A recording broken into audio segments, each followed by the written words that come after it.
começar. Boa noite.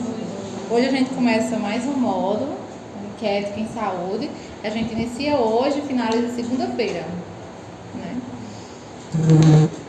Quando a gente fala ética em saúde, o que é que vem à mente de vocês? O que é ser um profissional ético?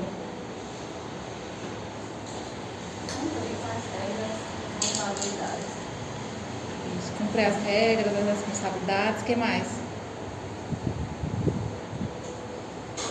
O que é ser um profissional que não tem ética? Quando alguém fala assim, o que é que vocês imaginam?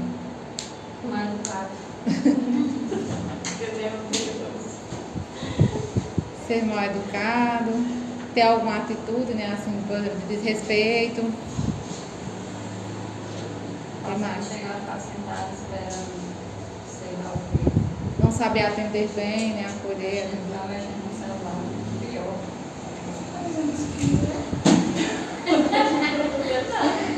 Então tem algumas práticas que a gente não entende muito bem sobre ética, mas a gente já sabe que não é certo, né? De onde é que vem essa noção que a gente tem do que é certo e do que é errado, né? Porque apesar da gente não saber as regras de uma instituição, por exemplo, o que é aquela instituição que eu vou trabalhar, ela vai ter as regras internas dela também, o que cada um pode ou não fazer, o que é competência ou não para aquela pessoa fazer.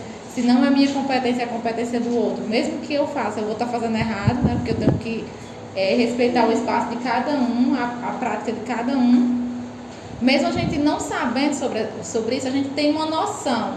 Porque internamente a gente também tem as nossas éticas internas, né? Na nossa educação, essas regras, esses valores são passados. Então, assim, por mais que a gente ainda não saiba o que é mesmo a ética, nem o código de ética do profissional, que isso a gente vai ver na próxima aula, na segunda-feira eu vou trazer o código de ética, né, os pontos principais para a gente estar discutindo aqui, mas a gente tem uma noção de se aquele profissional está correto ou não em algumas posturas, né?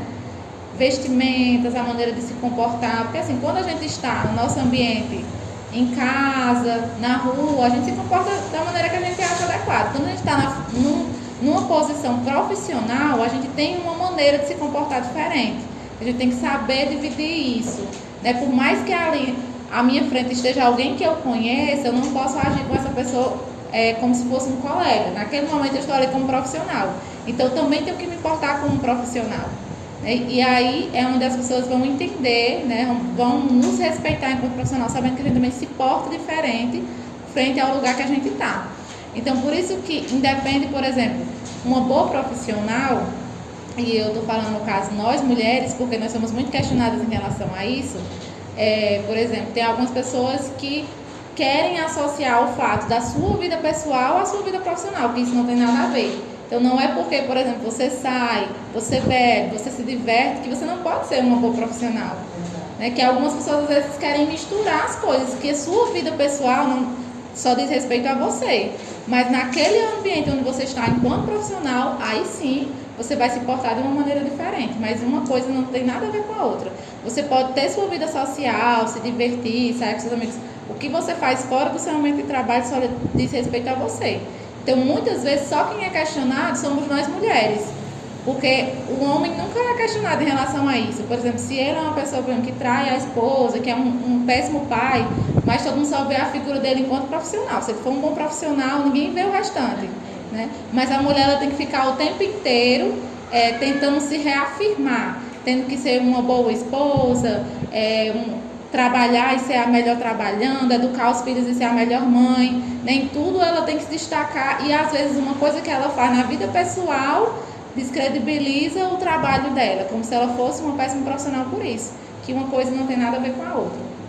Né? Então, assim, dando início,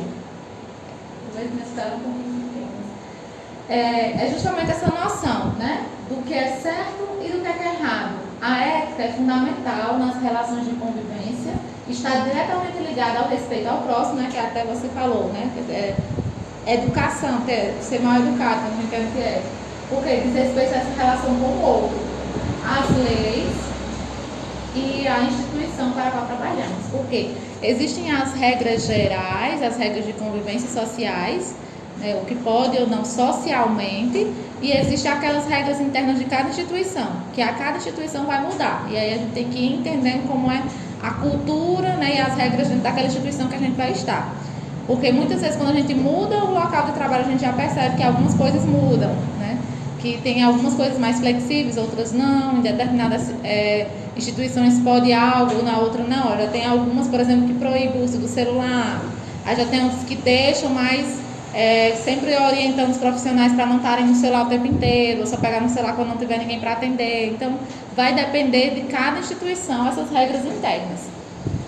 Por isso, ser ético é exercer as atividades profissionais com competência, transparência, respeito e responsabilidade. Então, quando eu falo em competência, eu falo em eu saber o que é que eu estou fazendo, o meu papel, né? Então, saber fazer com competência aquilo que eu estou apto a fazer, aquilo que é minha função fazer. Transparência, no sentido de ser claro, né, no que eu vou informar. Ser uma pessoa transparente é aquela pessoa que, no caso, como a gente fala, né, assim, uma pessoa que eu já sei, eu não fico assim, será que aquela pessoa está pensando isso? Não, é uma pessoa transparente, né? Então, eu também tenho que ter essa transparência com o meu paciente. Explicar os procedimentos de uma forma clara para ele entender, né, para que ele não fique naquela angústia sem saber o que vai acontecer naquele momento ou não, que isso, como a gente já viu na outra aula, gera um sofrimento também para o paciente. Quando eu falo de respeito, é justamente que você disse, saber tratar as pessoas bem, até porque a gente não sabe como essa pessoa chega, e a gente já viu nas aulas anteriores também, que essa fragilidade que o outro chega quando está doente, a gente também tem que levar em conta a maneira como eu vou tratar esse outro, a gente não sabe como é que ele chega emocionalmente também, e com responsabilidade, né, com esse compromisso de realmente entender, principalmente quando a gente está num serviço que é público, que muitas vezes a gente perde essa noção por ver outros profissionais agindo de maneira errada, por ver outros profissionais com descaso daquilo. Então, uma coisa que a gente tem sempre que se policiar é para não entrar no sistema do desânimo que existe muitas vezes no trabalho público, né? Porque a gente pensa que é público, aí não dá muito valor, as pessoas às vezes... o público que chega é um público sofrido, que às vezes quer descarregar em você algo que é problemas pessoais dele. Então, tudo isso às vezes pode fazer o profissional ir perdendo essa responsabilidade no sentido de que eu estou aqui para fazer uma função, então eu tenho que buscar fazer aquilo com êxito e não só fazer se o restante da equipe estiver motivada, só tentar fazer se realmente eu ver que aquilo vai ser reconhecido pelos outros, porque muitas vezes isso não vai acontecer. Então, quais são as condutas? Quando eu falo em ética, eu sempre penso em comportamentos. Quando eu perguntei para vocês, né? O que é ser uma pessoa ética? Vocês me falaram ações, né? Tratar as pessoas bem, né? Fazer o trabalho bem feito, fazer esse atendimento, acolher as pessoas bem. Então, quando a gente já fala assim, ética, já vem à cabeça certos comportamentos, padrões que as pessoas devem ter quando são éticas. E quando eu perguntei sobre a questão de ser antiético, vocês também citaram comportamentos que vocês já viram, né, já observaram, de ser profissional antiético. Então, sempre quando falo em ética, existem, né, esses conjuntos de condutas que são essenciais dentro do profissional, para o profissional.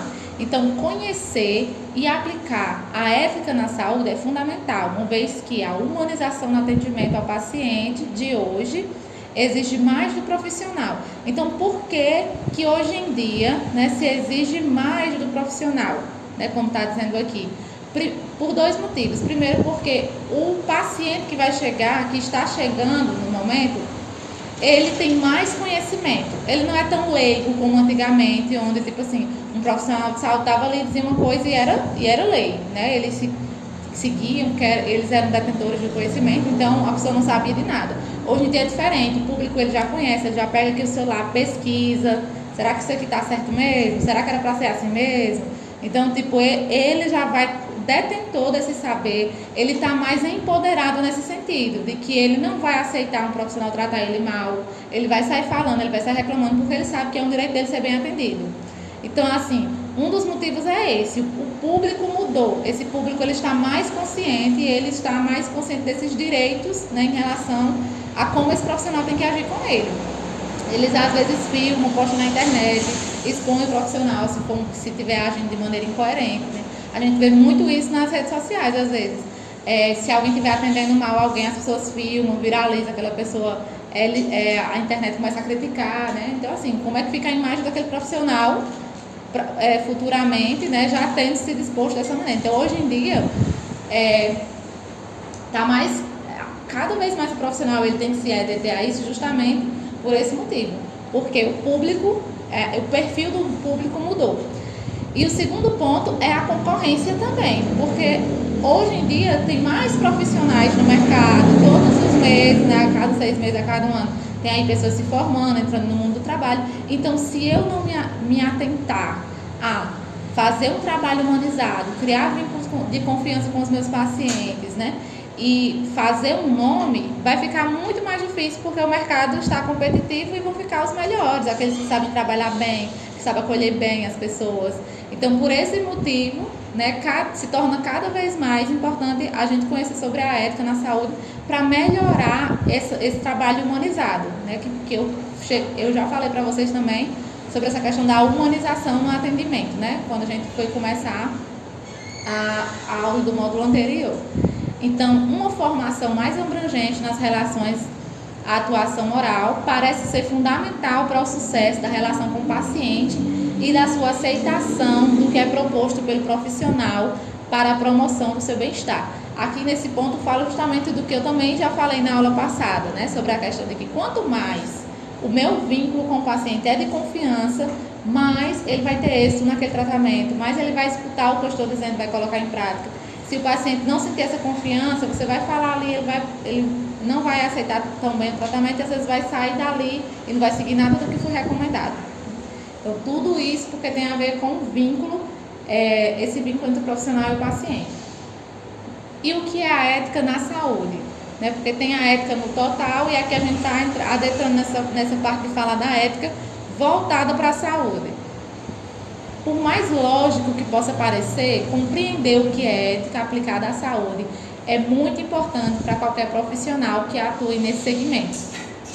Esse tema diz respeito aos princípios que motivam e orientam o comportamento humano a respeito de normas e valores de uma realidade social. Então,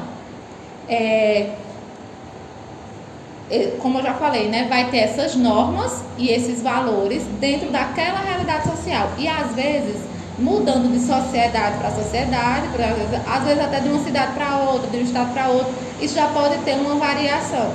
Porque existem certos comportamentos dentro dessas condutas que são mais gerais, né, que aonde você estiver se espera, mas a depender da cultura daquela localidade, existem mais diversidades em relação a isso.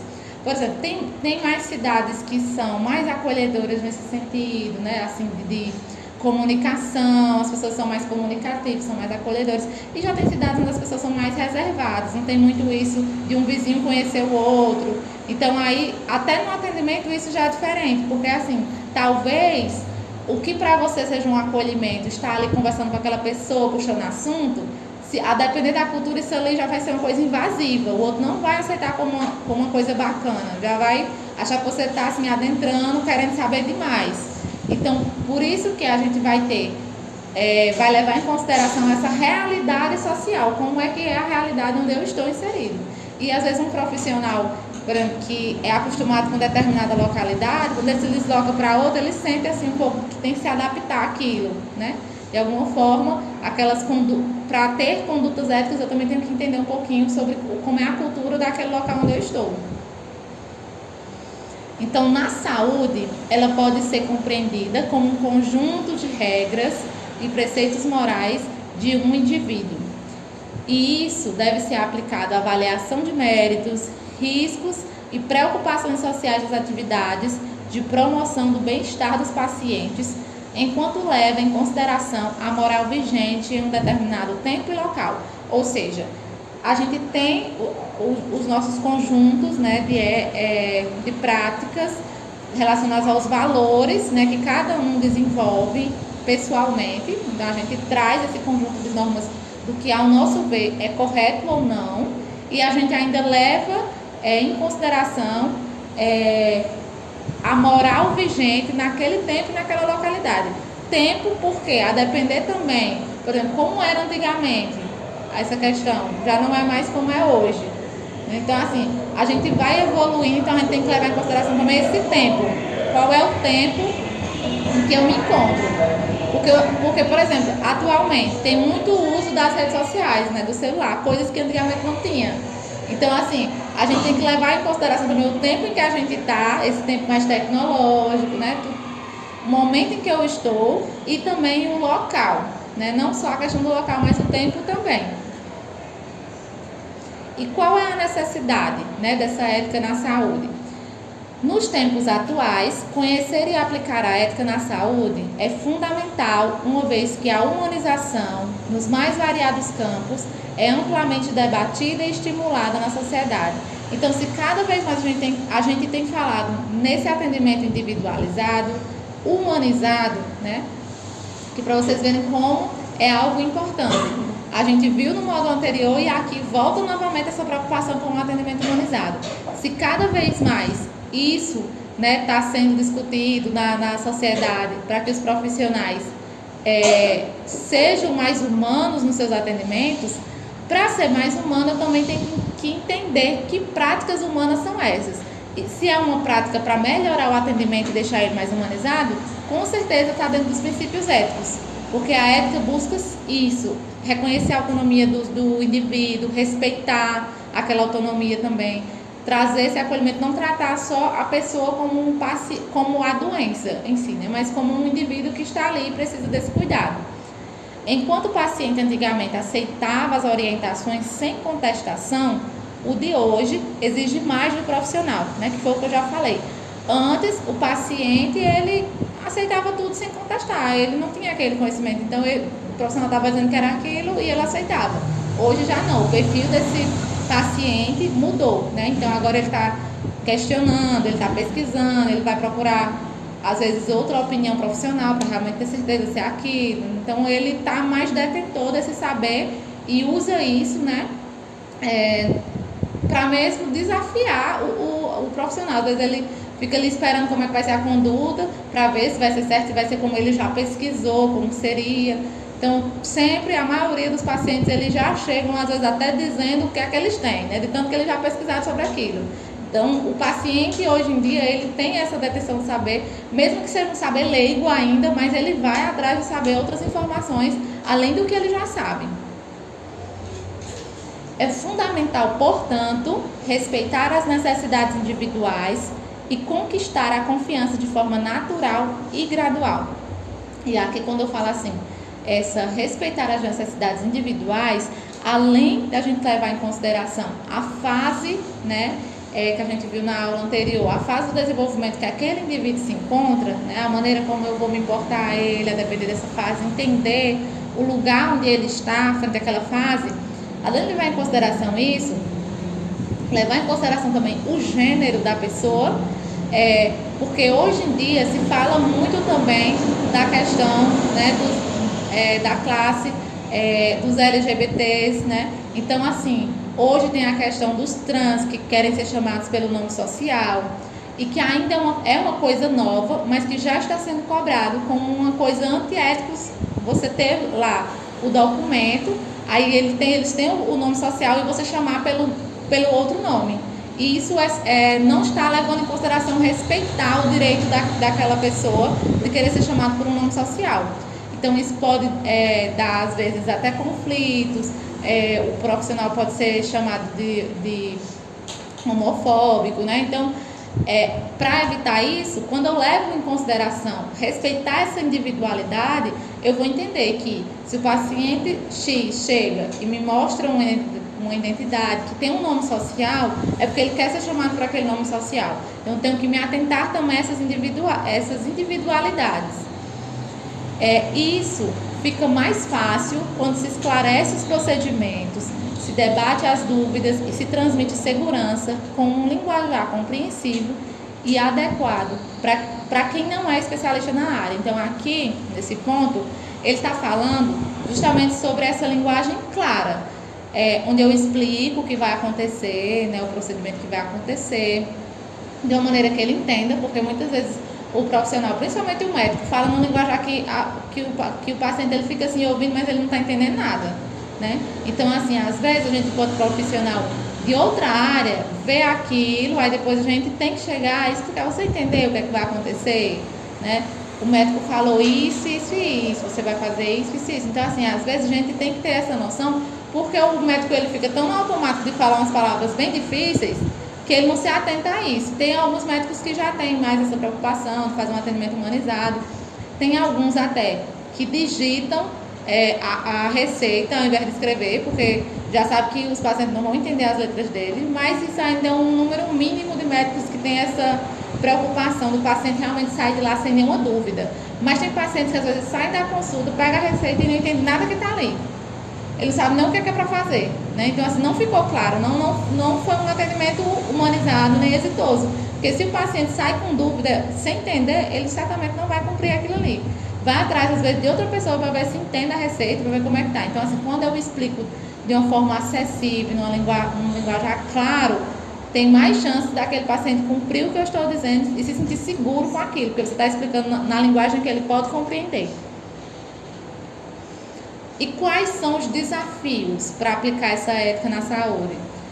Embora já tenha havido uma evolução nesse aspecto, existem ainda diversos obstáculos que devem ser superados. O desafio começa na formação acadêmica, que mostra a importância de uma abordagem com caráter humanizado. Então, o principal desafio é esse, né? Porque talvez nem todas as formações se detêm a trazer essa disciplina, a trabalhar com os futuros profissionais sobre a ética, sobre esse atendimento mais humanizado. Os cargos de gestão em hospitais, clínicas e postos de saúde precisam estimular essa prática de forma a incentivar a atuação holística dos profissionais. Então, além da formação, também não vai adiantar de nada se esse profissional tiver em sua formação falando sobre ética, falando sobre condutas, né, que um profissional deve ter para ser ético, se quando ele chega nesse ambiente de trabalho, quem está na parte da gestão também não tiver esse olhar, também não incentivar isso, também não orientar seus profissionais sobre o que é ser ético ou não. Por exemplo, ver um profissional tratando mal um paciente, mas depois não vê, olha, eu percebi que foi assim, dar orientação.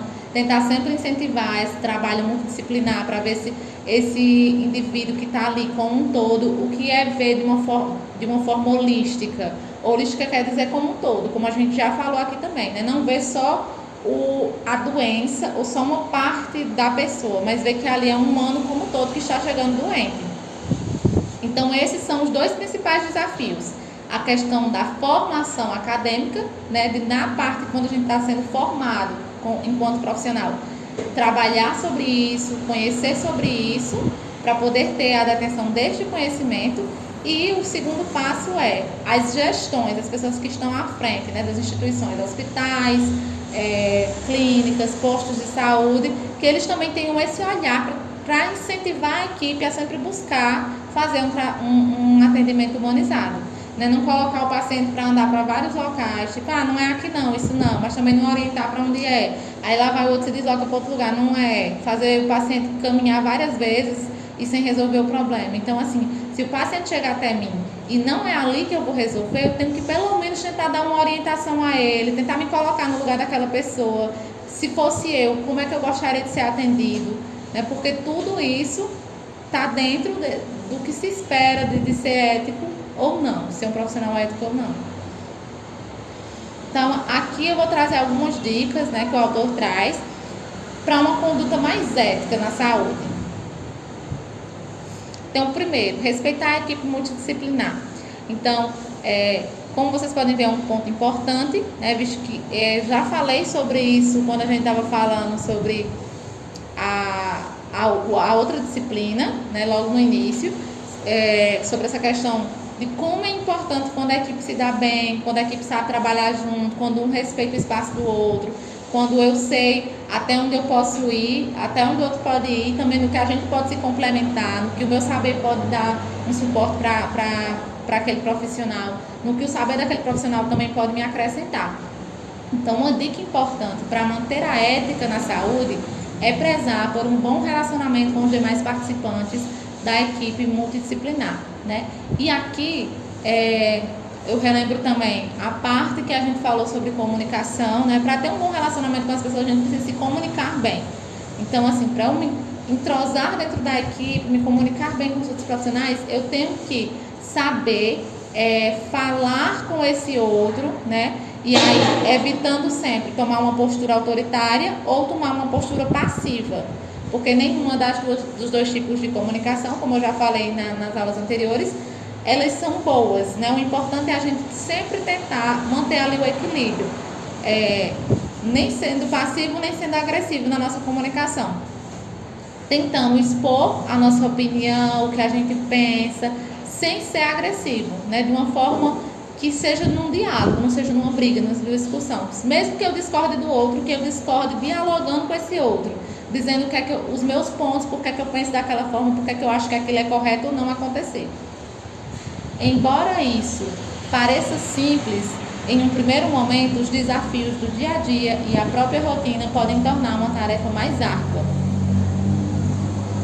Que é que nem nos casamentos, né? Parece simples, tipo, conversem, se entendam, mas às vezes no dia a dia, na rotina, nos sentimentos que cada um vai trazendo ali para aquela relação, nem sempre isso é simples, às vezes é difícil.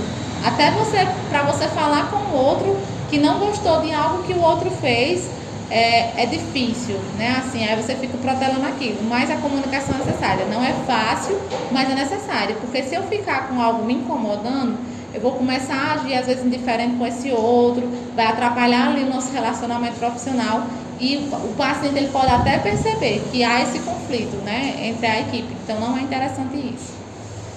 É fundamental nunca desacreditar os integrantes do grupo e valorizar sempre que possível o trabalho de todos.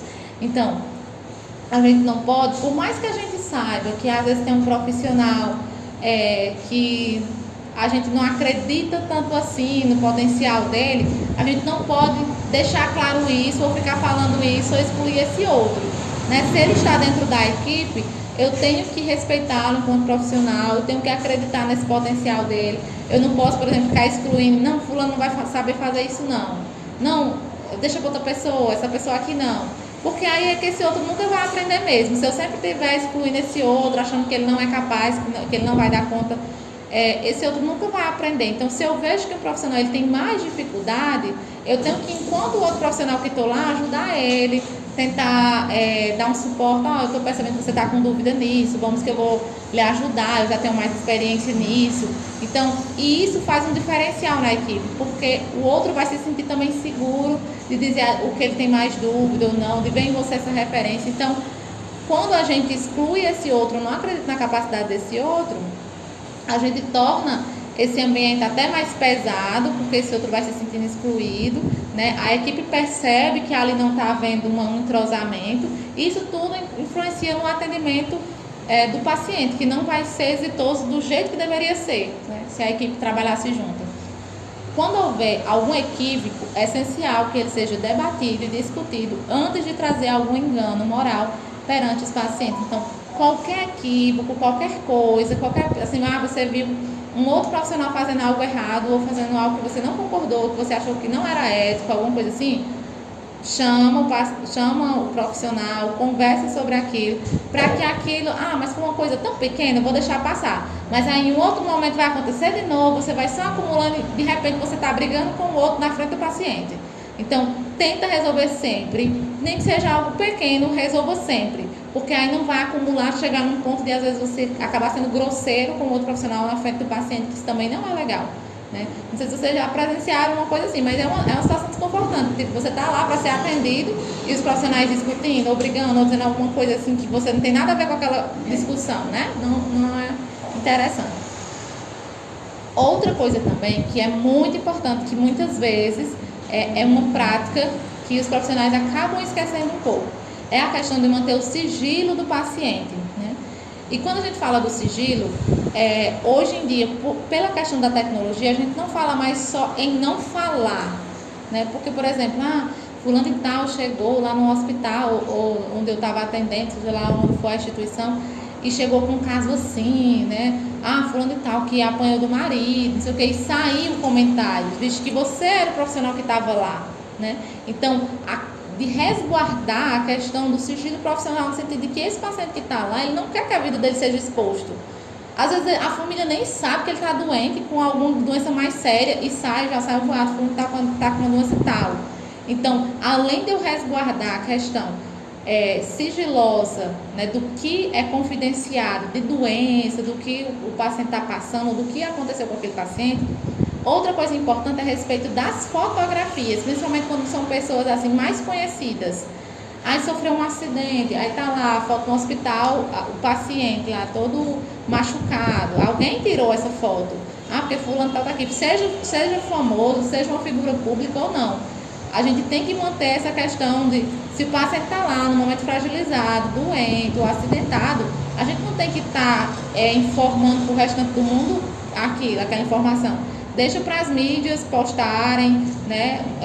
E não essa questão de invadir o local lá, a pessoa doente, ser fotografada doente, né? Então, assim, tudo isso tem que tomar cuidado. E são coisas que geralmente, principalmente com pessoas famosas, mais públicas, quando acontece um fato assim, a gente sabe que sempre acaba vazando alguma foto, alguma imagem, né? E de onde foi que veio? De algum profissional lá do hospital, né? No tempo, por exemplo, que o presidente, antes de ser presidente, tinha levado uma facada, eu acho até que teve várias fotografias dele lá no hospital, alguma coisa assim, saindo. Então, foram profissionais que não foram éticos, estavam expondo. Por mais que ele fosse uma figura pública e tudo, se ele está lá num ambiente hospitalizado, não tem o direito de tirar uma foto para vender caro para as outras pessoas postarem.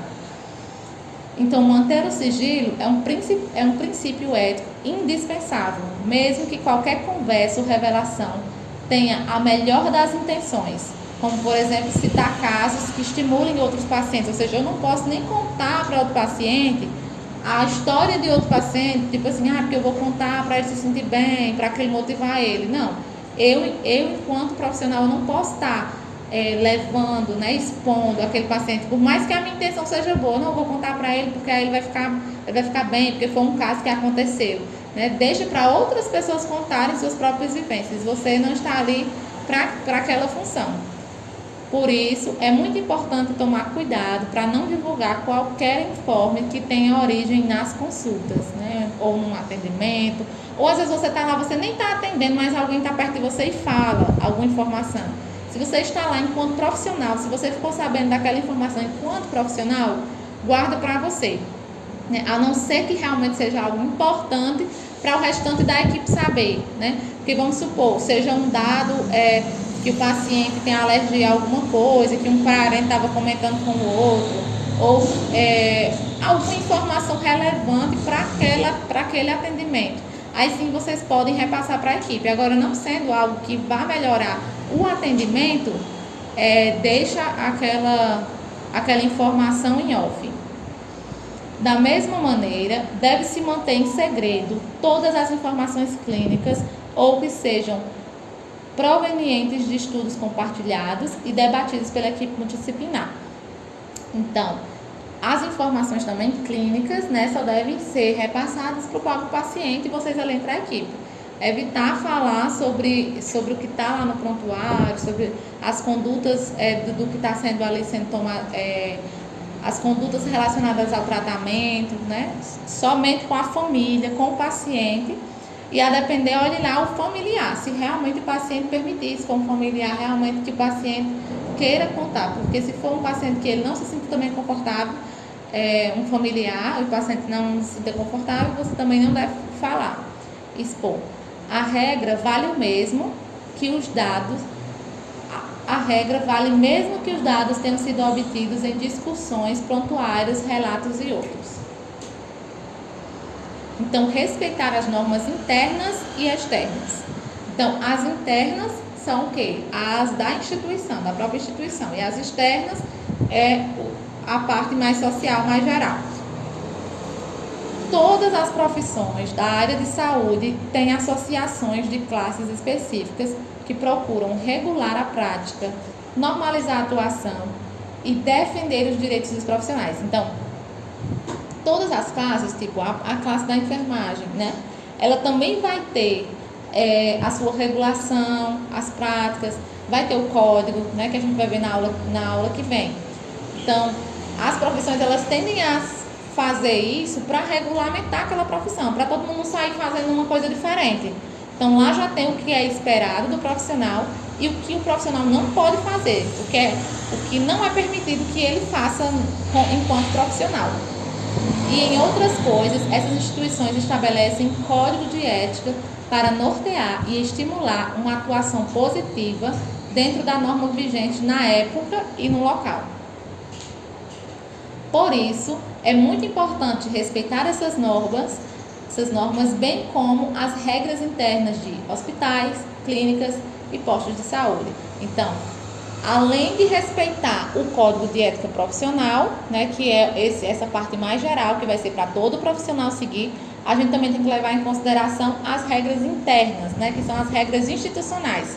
Aquilo que cada empresa, para funcionar bem, e a depender de como seja, às vezes eles vão atualizando. Por exemplo, antigamente, quando não tinha o celular, com certeza não tinha uma regra institucional para o uso do celular, não, porque era algo só, ligou, telefonou, se for.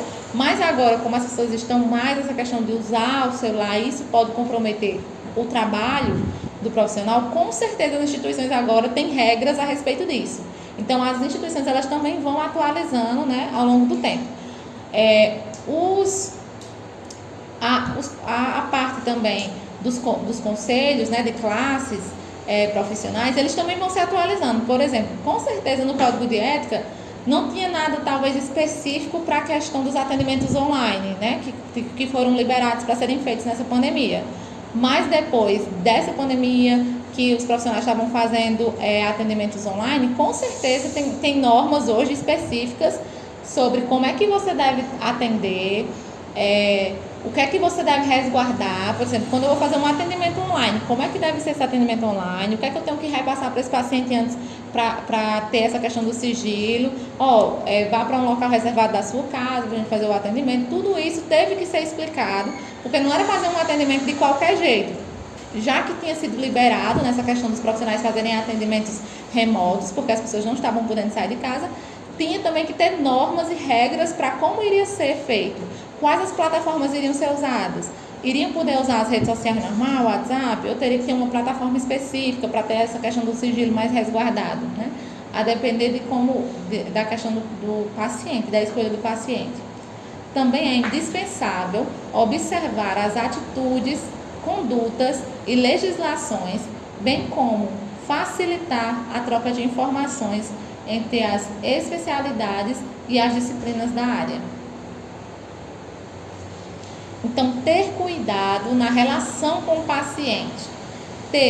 E aqui quando a gente fala nessa relação, é justamente assumir um atendimento humanizado com esse paciente, sem ser colega, sem ser amigo, porque ali você não está para ser colega e amigo, você está enquanto profissional, você tem que ter uma postura profissional. Eu tentar estabelecer esse vínculo, né, de acolhimento, mas sem ser amiguinho, né, porque ali você tem que prezar por essa função de você estar ali de respeito, né, enquanto profissional. Então, tentar esse equilíbrio entre estabelecer uma comunicação mais acolhedora, mais humanizada, mas entendendo que eu não estou ali para ser amigo e colega do paciente. Então, ter extremo cuidado na relação com o paciente é essencial e todos os profissionais devem ser cautelosos ao fazer aproximações emocionais com o público. É preciso, por exemplo, estabelecer uma separação clara entre o que é profissional e o que é um sentimento de amizade ou coleguismo. E isso também sobre a questão de se eu posso ou não, ou se eu quero ou não, disponibilizar um número de telefone para esse paciente, né? E o mais indicado é que seja, se for disponibilizar um telefone, que seja um telefone institucional. A instituição ela tem que ter, porque hoje em dia as pessoas estão sempre atrás de saber contato do WhatsApp de alguém, para não precisar se deslocar até lá.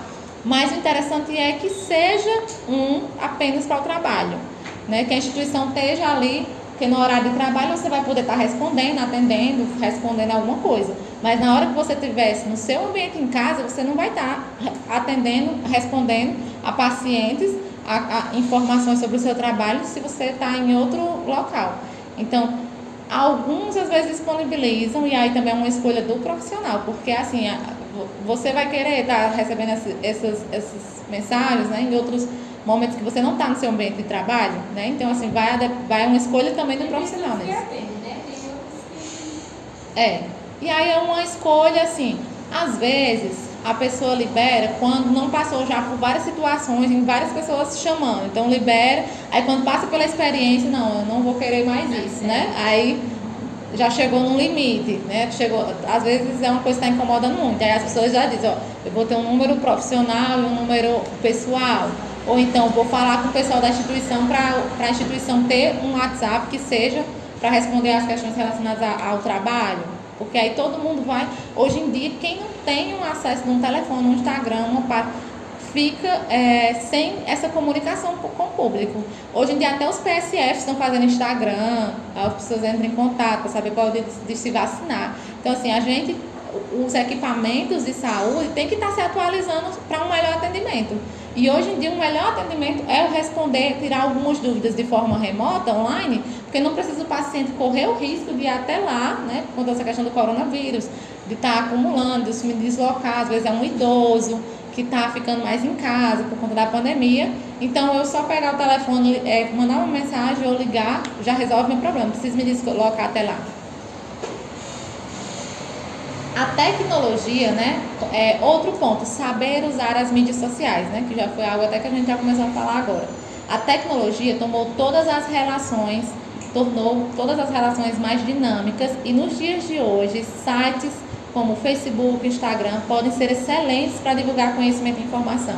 Então, é algo que pode ser usado beneficamente, né, pela instituição de saúde, mas a gente tem que saber também o que vai colocar, o que vai postar, como é que vai ser esse atendimento online também, porque ali atrás daquela tecnologia tem alguém, né? Então, assim, por exemplo, tá tendo uma ação aqui no PSF, em algum local, eu fotografo as pessoas e vou lá, posto nas redes sociais sem nem comunicar aquelas pessoas que eu vou expor aquela foto. Então, se eu vou tirar a foto de alguém, eu já falo, pessoal, vocês me dão autorização para postar essa foto no Instagram da instituição? Se elas concordarem, aí sim vocês postam, mas não pode estar expondo. Às vezes a pessoa está lá, doente, fragilizada, aí depois está uma foto dela na rede social que ela não permitiu, sabe? Tudo isso a gente tem que se atentar. Mas nem só doente, né?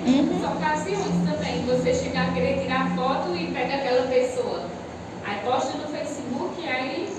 E é inconveniente, né?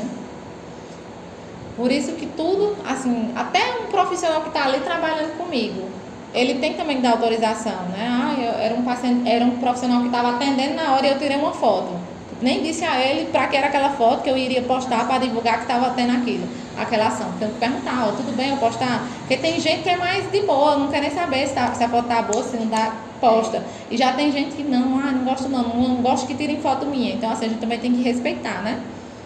No entanto, isso também traz algumas implicações quanto à ética na saúde e a maneira como os profissionais de saúde podem se relacionar com os pacientes ou com outros integrantes da equipe multidisciplinar. É vedado, por exemplo, fazer publicidade que prometa resultados. Então, aqui é só um exemplo das coisas que são vedadas em relação à tecnologia, né? Por exemplo, postar resultados, esse negócio de resultados rápidos. Por quê? Porque você não pode prometer uma coisa que, na maioria dos casos, a gente não sabe como é que vai ser o resultado e se o resultado vai ser exitoso, né? Por exemplo, nessas questões de emagrecimento, de tratamento para emagrecimento, vai ter pessoas que vão fazer aquele tratamento e vai emagrecer em um mês, e vai ter outros que vão precisar de mais tempo, né? Então eu não posso ficar prometendo resultado. Em tantos dias você fazendo o tratamento, você vai conseguir esse resultado X. Porque a gente sabe que a individualidade, como a gente viu nas aulas passadas, né? A questão física, a genética, a história de vida dessa pessoa, o emocional dessa pessoa, tudo tem que ser levado em consideração e nada é definido. Ontem mesmo, né, quando a gente falou sobre a questão das fases evolutivas, a gente viu que nada é definido. Por mais que traga assim, uma faixa etária, com tal idade, aproximadamente você está entrando nessa fase. Mas a gente não pode finalizar mesmo assim, bater o martelo e dizer, é com essa idade aqui, porque vai depender da maturação, de como é que aquele indivíduo está, como é que foram os estímulos para aquele indivíduo. Então, assim, nada a gente pode dizer, determinar, se você fizer o tratamento X, você vai ficar curado. A gente não pode dizer isso, porque às vezes o paciente quer ouvir isso da gente. Se eu fazer isso, eu vou ficar bom, né? Eu vou me curar disso? A gente não pode dizer certezas, né? Porque isso vai gerar, às vezes, uma expectativa naquele paciente e vai dar tudo certo, até num procedimento cirúrgico também, né? E afinal dá tudo errado, né? Eu não posso dizer, olha, ele vai entrar na sala de cirurgia e vai sair vivo. Porque toda cirurgia tem os riscos. E o médico fala, ó, toda cirurgia tem seus riscos, né? Mas assim, a probabilidade é muito pequena. Mas a gente sabe que isso pode acontecer. O paciente pode ter uma reação à anestesia, ou pode dar alguma complicação que não estava sendo esperado no momento. Então, assim, muitas coisas podem acontecer que eu não posso prometer nada a esse paciente de cura, de resultado, né? Porque isso vai gerar uma frustração, isso vai gerar um sofrimento caso aconteça alguma coisa, que a gente sabe que o risco é mínimo, mas em todo procedimento de saúde existe. Né? Existe as chances de dar tudo certo, mas existe aquela chance, mesmo que seja pequena, de dar alguma coisa errada.